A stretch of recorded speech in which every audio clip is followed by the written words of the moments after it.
बिस्मिल्लाहिर्रहमानिर्रहीम। अस्सलाम वालेकुम डियर स्टूडेंट्स, मैं हूं आपका बायोलॉजी टीचर असद सुल्तान।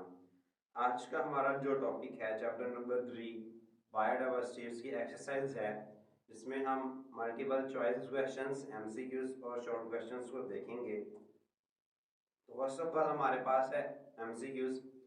पहले एमसीक्यू है classification means the grouping on the basis of. Classification से मुराद जानदारों को ग्रुप्स में डिवाइड करना, किस बुनियाद पर।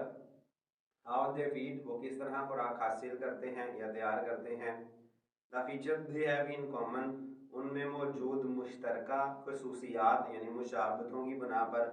हाउ दे रेस्पायर, किस तरह वो सांस लेते हैं। हाउ दे कैन सर्वाइव, वो किस तरह अपनी ज़िंदगी गुजारते हैं। तो ऑप्शन बी हमारा एग्जैक्ट ऑप्शन है। क्लासिफिकेशन में हमने देखा था कि हम उनमें मौजूद मुश्तरका खसूसियात यानी सिमिलैरिटीज़ और डिससिमिलैरिटीज़ इख्तलाफात की बुनियाद पर उनको जो है वो मुख्तलिफ ग्रुप्स में तकसीम करते हैं। ठीक है, तो सिमिलैरिटीज़ की बुनियाद पर जो जानदार एक जैसी खसूसियात रखते हैं उनको हम एक ग्रुप में रख देते हैं। दूसरे जानदार जो अलग अपनी खसूसियात आपस में एक दूसरे के साथ ज़्यादा रखते हैं उनको दूसरे ग्रुप में रख देते हैं। तो एक जैसी खसूसियात वाले जानदारों को एक ग्रुप में रख दिया जाता है। नेक्स्ट है the kingdom protista includes. Kingdom protista में कौन से जानदार शामिल हैं। Unicellular, simple multicellular organism with prominent nucleus, multicellular organism with no prominent nucleus, multicellular organism with prominent nucleus, unicellular organism with no prominent nucleus. तो हमने 5 kingdom classification में देखा था कि जो किंगडम प्रोटिस्टा है उसमें यूनिसेलुलर और सिंपल मल्टीसेलुलर ऑर्गेनिज्म आते हैं विद प्रोमिनेंट न्यूक्लियस यानी यूकैरियोट्स। ठीक है, तो किंगडम प्रोटिस्टा में यूकैरियोटिक ऑर्गेनिज्म है। बाकी किसी भी किंगडम के अंदर जो है वो जो चारों किंगडम जो है वो जैसे किंगडम मुनीरा था, किंगडम मुनीरा में आते हैं प्रोकैरियोटिक ऑर्गेनिज्म। बाकी किसी भी किंगडम में प्रोकैरियोटिक ऑर्गेनिज्म नहीं आते। ठीक है, तो प्रोमिनेंट न्यूक्लियस से मुराद है कि यूकैरियोटिक ऑर्गेनिज्म। ठीक है, multicellular organism with no prominent, अब इसमें मल्टीसेलुलर भी नहीं आते और नो प्रोमिनेंट यानी प्रोकैरियोट भी नहीं आते। मल्टीसेलुलर ऑर्गेनिज्म आते ही नहीं है इसमें। यूनिसेलुलर आते हैं विद नो प्रोमिनेंट न्यूक्लियस। अब नो प्रोमिनेंट न्यूक्लियस का मतलब प्रोकैरियोटिक है, तो इसमें प्रोकैरियोटिक जानदार शामिल नहीं है।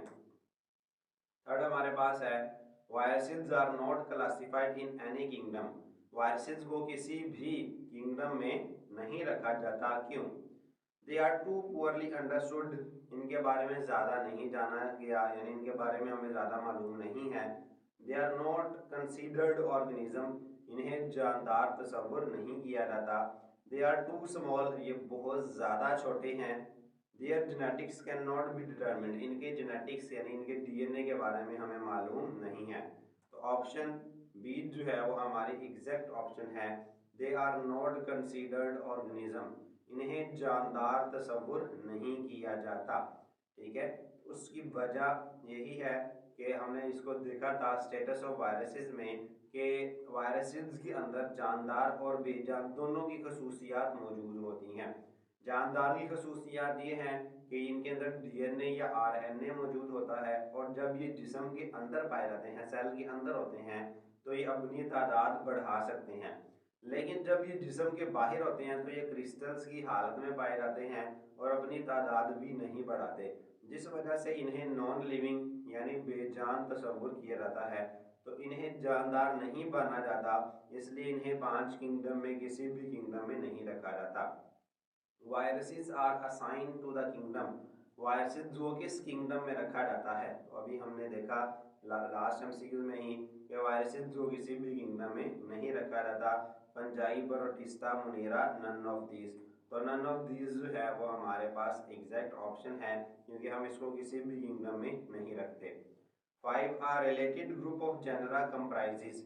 ठीक है, एक जैसे जेनरा मिलकर बनाते हैं। हमने देखा था टैक्सोनॉमिक हायरार्की, टैक्सोनॉमी का निज़ाम मरतब कि उसमें मैंने आपको निमोनिक्स भी बताया था कि अगर आपको इसकी तरतीब याद होगी तो आपको जो है वो उसके याद करने की तारीफ ज़रूरत नहीं पड़ेगी, यानी अगर आपको उसकी तरतीब याद है। तो हमने देखा था कि जो किंगडम है वो एक जैसे फाइलम का ग्रुप होता है, कंप्राइजेस ऑफ रिलेटेड फाइलम। ठीक है। इस तरह जो फाइलम है it comprises of related class, class जो है वो group, it is a group of या consist of related order, order consist of related family, family consist of related genera, यानी फैमिली जो है वो करीबी जेनरा का ग्रुप होती है। तो related group of genera, genera का जो करीबी जेनरा है उनका जो ग्रुप होती है वो एक फैमिली होती है।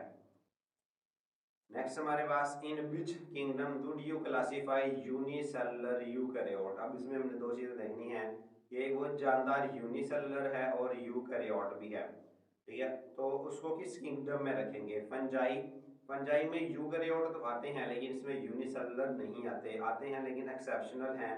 तो फंजाई जो है वो मोस्टली होती हैं हमारे पास मल्टीसेलुलर होती हैं। प्रोटिस्टा, प्रोटिस्टा के अंदर जो है वो यूनिसेलुलर आते हैं और यूकैरियोट आते हैं, लेकिन अब इसमें ये वाली ऑप्शन ठीक है, फंजाई वाली जो है वो नहीं सही, ठीक है। तो ये दोनों में से एक सही है, फंजाई एंड मोनेरा। फंजाई में अगेन यूनिसेलुलर नहीं आते, मोनेरा में यूकैरियोट्स नहीं आते। ओनली प्रोटिस्टा, तो ये हमारी सही ऑप्शन है, ओनली प्रोटिस्टा, सिर्फ प्रोटिस्टा के अंदर जो है यूनिसेलुलर और यूकैरियोट्स दोनों ऑर्गेनिज्म आएंगे, फंजाई के अंदर अगेन दोबारा नहीं आएंगे। In binomial nomenclature the first letter of the dash name is capitalised.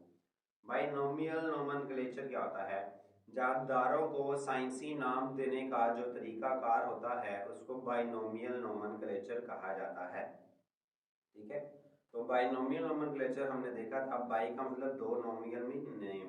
तो असल में बाइनोमियल नोमेनक्लेचर किसी भी जानदार का जो साइंसी नाम होता है वो दो नामों पर मुश्तमिल होता है, जिसमें पहला नाम जीनस का होता है, दूसरा नाम स्पीशीज का होता है।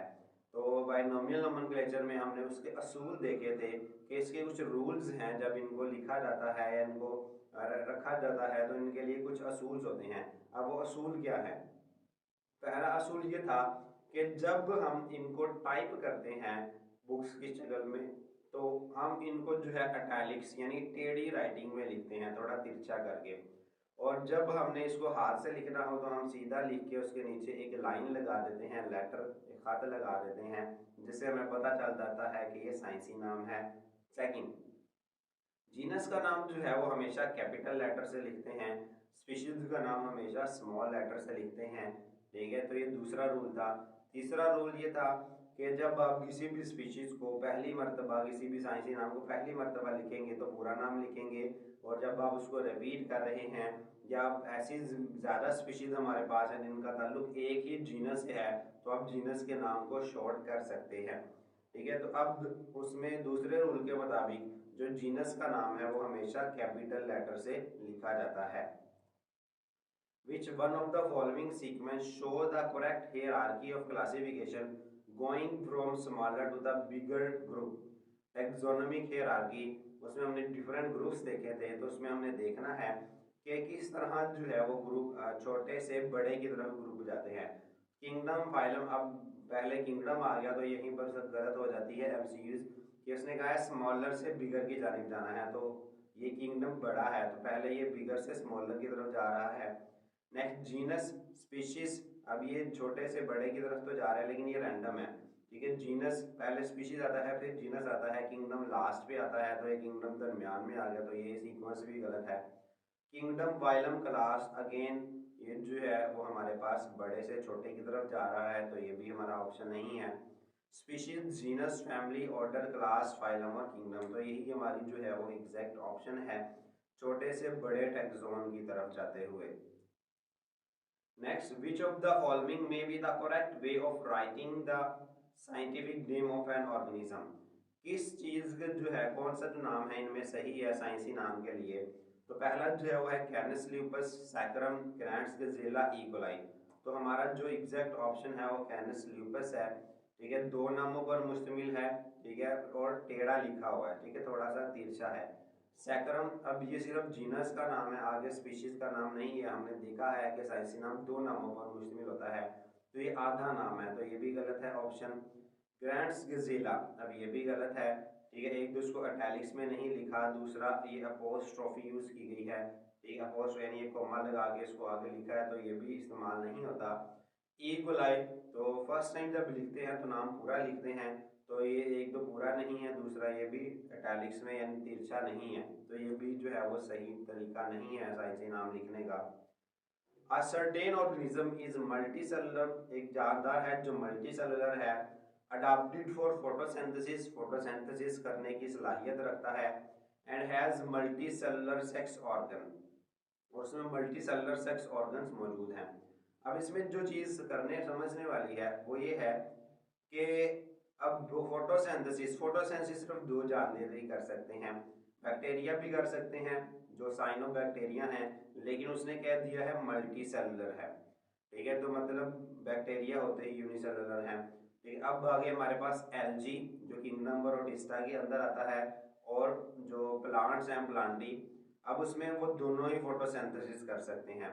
ठीक, अब उस दोनों में से हम देखना है किसके पास मल्टी सेलुलर सेक्स ऑर्गन्स हैं, किसके पास जिनसी अज़ा हैं जो मल्टी सेलुलर हैं। तो हमने देखा था प्रोटिस्टा यानी एल्गी के अंदर मल्टी सेलुलर सेक्स ऑर्गन नहीं होते, ठीक है, तो पौधों के अंदर होते हैं, तो प्रोटिस्टा नहीं होगा, प्लांटिज जो है वो हमारा सही ऑप्शन होगा। फंजाई फोटोसिंथेसिस नहीं कर सकता, एनिमिलिया भी फोटोसिंथेसिस नहीं कर सकता। Next, species that are in the same dash are more closely related than species that are in the same dash. अब हमने देखा था टेक्सोनोमिक हायरार्की में कि जैसे जैसे हम छोटे ग्रुप से बड़े ग्रुप की तरफ जाते हैं तो सिमिलरिटी जो है वो कम होती जाती हैं, और जैसे जैसे हम बड़े ग्रुप से नीचे की जानिब छोटे ग्रुप की तरफ आते हैं तो जो सिमिलरिटीज़ हैं वो बढ़ती जाती हैं। जैसे किंगडम है, ठीक है, फिर डिवीजन है, क्लास है, ऑर्डर है, फैमिली, जीनस और स्पीशीज, जैसे जैसे हम नीचे आते जाएंगे तो उनमें मौजूद जानदारों में सिमिलरिटीज़ बढ़ती जाएंगी, और जैसे हम नीचे से ऊपर की तरफ जाएंगे तो सिमिलरिटीज़ कम होगी। तो इसका मतलब जितना नीचे वाला टेक्सोन होगा उसमें जानदार ज़्यादा सिमिलर होंगे। तो species that are in same dash are more closely related, ठीक है, तो ये वाला जो ग्रुप होगा पहले वाला उसमें स्पीशीज ज़्यादा करीब होंगी बनिस्बत दूसरे के, यानी पहले वाले में हमने निचला टेक्सोन लिखना है और ऊपर वाले में ऊपर वाला लिखना, नीचे वाले में ऊपर वाला लिखना है, ठीक है। तो फाइलम और क्लास, अब फाइलम जो है वो ऊपर आता है, क्लास नीचे आती है, तो इसका मतलब फाइलम में जो जानदार हैं वो ज़्यादा सिमिलर नहीं होंगे क्लास की निस्बत। क्लास और ऑर्डर, फैमिली और जीनस, फैमिली और ऑर्डर, अब इनमें हमारे पास फैमिली और ऑर्डर, फैमिली जो है वो निचला टेक्सोन है, ऑर्डर ऊपर वाला टेक्सोन है, तो फैमिली में मौजूद जो जानदार होंगे वो आपस में ज़्यादा सिमिलर होंगे बनिस्बत ऑर्डर के। Next, when the last member of particular species dies, जब जो किसी भी स्पीशीज का आखिरी जानदार भी मर जाए, स्पीशीज सेट टू बी, तो स्पीशीज को कहेंगे एस्टेब्लिश्ड, कायमोदाइम, थ्रेटन्ड खतरे में, इंडेंजर्ड खतरे में, एक्सटिंक्ट नापैद। तो हमने देखा था वो स्पीशीज जिसका आखिरी जानदार भी मर चुका हो वो एक्सटिंक्ट कहलाती है, और वो स्पीशीज जिसके चंद जानदार बाकी हों और मुस्तकबिल करीब में उसके भी नापैद होने का, एक्सटिंक्ट होने का खतरा हो उसको इंडेंजर कहा जाता है। In which season of Bara bustard migrates to Pakistan and settles here? Conservation of biodiversity में endangered species in Pakistan, Pakistan में इंडेंजर्ड स्पीशीज में हमने देखा था, और बारह बस्टर्ड एक परिंदा है, बर्ड है, ठीक है, जो कि पाकिस्तान में इंडेंजर्ड स्पीशीज है, यानी ये भी इसकी भी तादाद बहुत कम है। तो ये जो है वो सर्दियों के मौसम में, ठीक है, सफ़ेद के इलाकों से पाकिस्तान में चुलस्तान और थार के जो डेजर्ट हैं, सहरा हैं, वहाँ पर आकर नकल मकानी करता है, तो ये मौत करता है विंटर के अंदर, सर्दियों के अंदर। नेक्स्ट हमारे पास आ जाते हैं शॉर्ट क्वेश्चंस एक्सरसाइज के। What is the difference between the modes of nutrition of fungi and animal? Fungi और जानवरों के खुराक हासिल करने के तरीके में क्या फ़र्क है? अब हमने इसको देखा था, एनिमल्स और फंजाई दोनों ही हेट्रोट्रॉफ हैं। अब जो फंजाई हैं वो एब्जॉर्प्टिव हेट्रोट्रॉफ हैं, और जो एनिमल हैं वो इंजेस्टिव हेट्रोट्रॉफ हैं, यानी फंजाई अपनी खुराक एब्जॉर्ब करके जिस्म में लेके जाते हैं, जिस्म के बाहर ही डाइजेस्ट करते हैं, और एनिमल जो है वो पहले खुराक को खाते हैं फिर अपनी बॉडी के अंदर जाकर ले जाकर उसको जो है वो डाइजेस्ट करते हैं। तो fungi it includes eukaryotic multicellular heterotroph which are absorptive in their nutritional mode. तो ये मल्टीसेलुलर यूकैरियोट्स हैं जो जो है खुराक हासिल क्या करने के तरीकों में एब्जॉर्प्टिव हैं, ठीक है, जज़ब करके खुराक को लेके जाते हैं। Deliver they live on organic material, ये नामियाती मादों पर जिंदा रहते हैं। secrete digestive enzyme and absorb small organic molecules from the digestion by enzyme। ठीक है, तो ये अपने खास किस्म के इंजाइम जो डाइजेशन करने के काबिल होते हैं वो अपने टारगेट के ऊपर खारिज करते हैं, उसकी ब्रेक डाउन यानी उसको डीकम्पोज कर देते हैं, उसको गला सड़ा देते हैं, फिर वो चीज़ें गल सड़ के मट्टी में शामिल हो जाती हैं और मट्टी से उसको जज़ब करके अपनी बॉडी में ले जाते हैं। जो एनिमल्स हैं, it includes eukaryotic multicellular consumers. Animals live mostly by ingesting food and digesting it within specialised cavities. तो इसमें भी यूकैरियोटिक मल्टीसेलुलर कंज्यूमर हैं यानी हेटेरोट्रॉफ हैं, ये खुराक को पहले हासिल करते हैं यानी खाते हैं, उसके बाद अपने जिस्म के मखसूस खाली जगहों में कैविटीज़ के अंदर, खला के अंदर यानी मैदे के अंदर या छोटी आंत बड़ी आंत में, वहाँ पर ले जाके इनको डाइजेस्ट करते हैं, ठीक है, और उसको एब्जॉर्ब करके जिस्म का हिस्सा बना लेते हैं। Second, it is difficult to use the criterion for interbreeding to define species of unicellular organism. Why कि यूनिसेलुलर जानदारों के लिए स्पीशीज की डेफिनेशन के लिए इंटरब्रीडिंग जिनसी तलीद का पैमाना बनाना मुश्किल है। क्यों? उसकी वजह यही है, अब हमने कहा था स्पीशीज वो कहलाएगी जो आपस में जिनसी तलीद कर सकेगी, ठीक है। अब जो यूनिसेलुलर ऑर्गेनिज्म है, अब वो जानदार जो जिनसी तलीद कर ही नहीं सकते, ठीक है, उनके लिए स्पीशीज का क्राइटेरिया बनाना मुश्किल है क्योंकि उनके अंदर जिनसी तौलीद ही नहीं होती, ठीक है। स्पीशीज का क्राइटेरिया हमने ये रखा है कि वो जानदार जो जिनसी तौलीद कर सकते हैं और अगली नस्ल बना सकते हैं, बार आवर जो अपनी नस्ल भी बना सके, ठीक है, उससे जो है वो हम स्पीशीज कहेंगे एक स्पीशीज में। अब वो जानदार जो जिनसी तौलीद कर ही नहीं सकते, उनके लिए जो जिनसी तौलीद का पैमाना क्राइटेरिया बनाना वो पॉसिबल नहीं है क्योंकि उनमें जिनसी तौलीद ही नहीं होती। The criteria of interbreeding cannot be used for species recognition in organisms who reproduce asexually and do not interbreed with one another, ठीक है। For example many unicellular organism, simple है, ठीक है, वही बात कि जो जानदार जिनसी तौलीद करते ही नहीं है उनके लिए जिनसी तौलीद का पैमाना नहीं बनाया जा सकता। How are taxonomy and systematics related? Taxonomy और सिस्टमैटिक्स का क्या ताल्लुक है? तो दोनों बायो की वो ब्रांच हैं जिनमें जानदारों की क्लासिफिकेशन की जाती है, ग्रुप्स में उनको डिवाइड किया जाता है। The branch of biology which deal with the classification is called taxonomy. बाकी वो ब्रांच जिसमें जानदारों की क्लासिफिकेशन की जाती है टैक्सोनॉमी कहलाती है।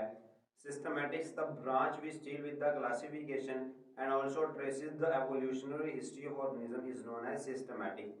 बायो की वो शाख जिसमें जानदारों की क्लासिफिकेशन के साथ साथ हम उसकी इर्तकाई तारीख का पता भी चलाते हैं, उसको सिस्टमैटिक्स कहते हैं, ठीक। अब इन दोनों के मकसद भी सेम है, to determine similarities and differences among organism so that they can be studied easily.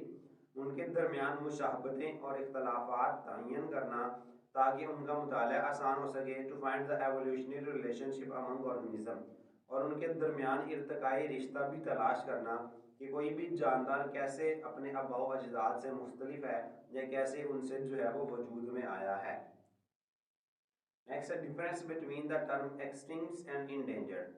Term जिसला एक्सटिंक्ट और इंडेंजर में फ़र्क करें तो in an ecosystem a species is called extinct when there is no doubt that the last individual of that species has died in that ecosystem, ठीक है। तो एक स्पीशीज उस वक्त नापैद कहलाती है जब इसमें कोई भी शक ना रहे कि उसका आखिरी जानदार भी इस दुनिया में मर चुका है। जैसे डायनासोर्स हैं, डायनासोर जो है वो इस इकोसिस्टम में पूरी दुनिया में ही नहीं है, ये पूरी दुनिया के लिए जो है वो पूरी दुनिया के लिए, ठीक है, ये हमारे एक्सटिंक्ट हैं क्योंकि ये कहीं भी नहीं पाए जाते। तो इंडेंजर्ड स्पीशीज हैं। इंडेंजर्ड स्पीशीज क्या होती हैं? A species is called endangered when it is at the risk of extinction in near future। एक स्पीशीज उस वक्त इंडेंजर कहलाती है जब उसका मुस्तकबिल करीब में यानी आने वाले फ्यूचर में करीब में ही उसके नापैद होने का खतरा हो, यानी उसके चंद जानदार दुनिया में रह जाएं और ये भी खतरा हो कि वो आने वाले वक्तों में जो है वो ख़त्म हो जाएंगे उस इकोसिस्टम से, तो वो उस इकोसिस्टम की इंडेंजर्ड स्पीशीज कहलाएंगी। What are the contributions of Whittaker's, Margulis, Schwartz in taxonomy. Taxonomy में विटेकर, मार्गुलस और श्वार्ट्ज का क्या ताल्लुक है, उनका क्या जो है वो खिदमात हैं। तो ये सारी चीज़ें हम देख चुके हैं। रॉबर्ट विटेकर ने 1967 के अंदर 5 किंगडम क्लासिफिकेशन जो है वो मुतारफ़ करवाया था। ठीक है, अब उसकी बुनियाद क्या थी, उसने जो है वो सेलुलर ऑर्गेनाइजेशन, यानी कि कोई जानदार प्रोकैरियोट है या यूकैरियोट है। अब यूकैरियोट है तो वो यूनिसेलुलर यूकैरियोट है या मल्टीसेलुलर यूकैरियोट है। दूसरा, मोड ऑफ न्यूट्रिशन, खुराक हासिल करने या तैयार करने की तरीकों की बुनियाद पर, ठीक है, इन दो बुनियादों पर उसने तमाम जानदारों को 5 किंगडम में क्लासीफाई किया था। मार्गुलस और श्वार्ट्ज ने 1988 के अंदर उस किंगडम में तब्दीलियां पैदा की। तब्दीलियां ये पैदा की कि उन्होंने कहा कि जब हम किसी भी जानदार को 5 किंगडम में क्लासीफाई करेंगे तो हम सेलुलर ऑर्गेनाइजेशन और मोड ऑफ न्यूट्रिशन के साथ साथ जेनेटिक्स को भी देखेंगे। यानी जो विटेकर ने दो बुनियादें पेश की थी 5 किंगडम बनाने के लिए, मार्गुलस और श्वार्ट्ज ने तीसरी उसके साथ ऐड की जो जेनेटिक्स थी। ठीक है, 5 किंगडम वही रखे गए, यानी जो 5 किंगडम रॉबर्ट विटेकर ने बनाए थे वही 5 किंगडम रखे गए, सिर्फ उनकी बुनियाद में तब्दीली की गई। मार्गुलस and Schwarz modified the 5 kingdom classification of Whitaker. They considered genetics along with the cellular organization and mode of nutrition in classification. ठीक है, तो क्लासिफिकेशन के लिए तो सेलुलर ऑर्गेनाइजेशन और खुराक हासिल या तैयार करने के तरीकों के साथ साथ जेनेटिक्स को भी जो है वो बुनियाद बनाया गया।